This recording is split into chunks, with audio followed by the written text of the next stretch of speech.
สุกน้ำนี่แล้วมันกิน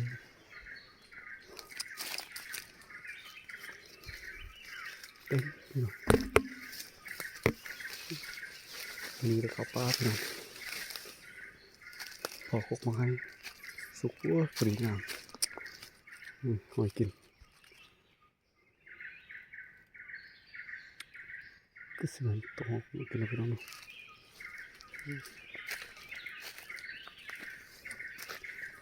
มากับ2 คนพี่น้อง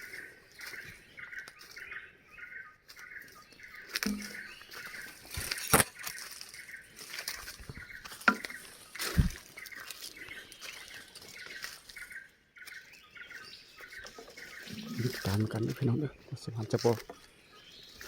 เนี่ยมากับ2 คนโอ้ย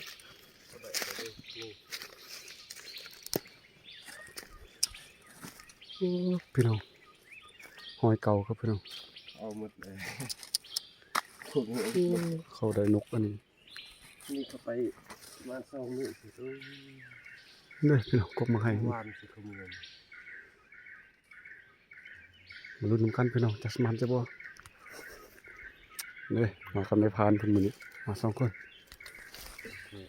มีอยากก็ตามไปนำกันเด้อพี่น้องอีโอ้นกก็มีเขาอยู่เลยตัวดังสวยเยอะไอ้ก็ไปขึ้นบ่อยนักเสียขายเสียเลยเอาก็เสียขอโทษเอาเต้รูปแล้วอันนี้ก็กลายเป็นเลย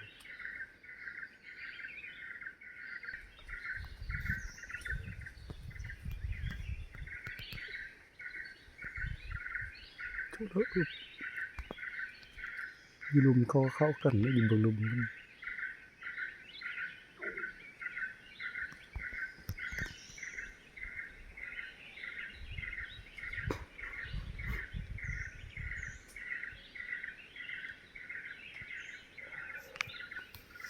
ไปดึงเลยสุดมือเลย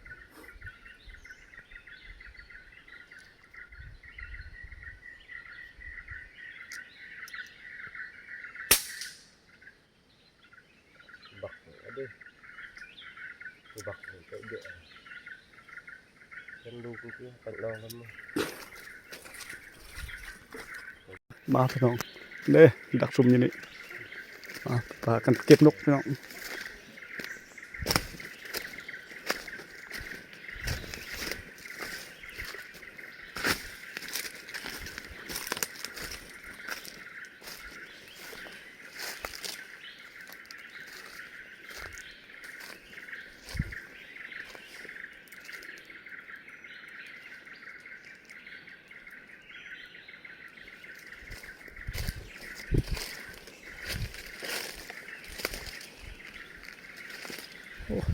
ตกอยู่ที่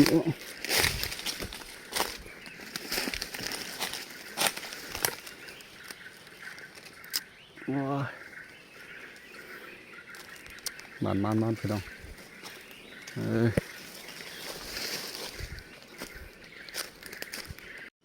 มาทุกคนเก็บมาสอกหอกตอนยิงบริทายว่ามันยากๆนะโอ้ยก็หอกเขาไล่เติบพี่น้องแต่ว่ายิงบ่ได้บ่หยุด6 ลายหอกดู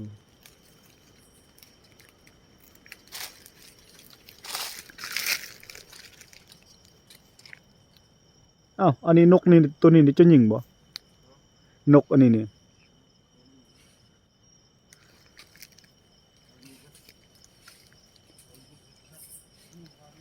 โอ้มันเข้าลายหอกพี่น้องแต่ว่ายิงบ่ได้โอ้มันคำอันนึงก็แซงมาแต่พุ่นมันกระทบสายตายิงบ่ได้ยิงได้ตัวเดียวพี่น้องเห็นบ่โอ้ยอะไรก็ติดตามกันอีกพี่น้องจะได้ทามืออื่นอีกสาวว่ามันสิเข้าอีกบ่โอ้เสียดายเขามีตัวใหญ่ๆ3-4 ตัวพี่น้อง อ้ไม่ผ่านมันธรรมดานกเป่าก็ไล่ขนาดพี่น้องบ่ได้ยิงนกเป่าโอ้โอ้ยมันโอ้ทองแรงอีกพี่น้อง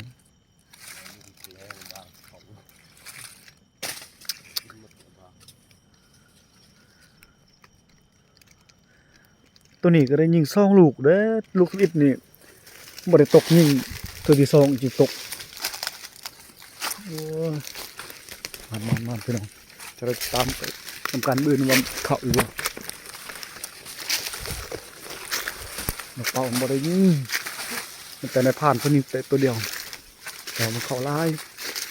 ขึ้นว่าสิได้ของหอกนี่โอ้บ่ได้ทั้งบ่นี่ยิงนกเป่านี่คะแนนอยู่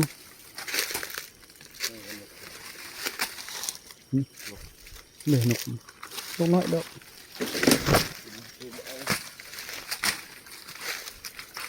โอ้มันน้ำปลาพี่น้องโอ้ยมาแต่สองคน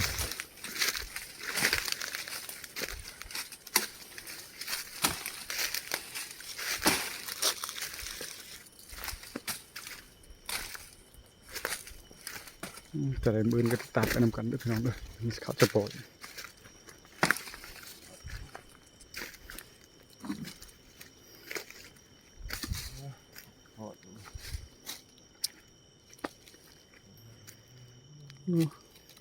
นี่ก็พอได้นี่กันบอนี่โอ้ยแม่งบ่ได้เขาเจ้าให้ในยิงก่อนพี่เขามาก่อนเต็มก็ได้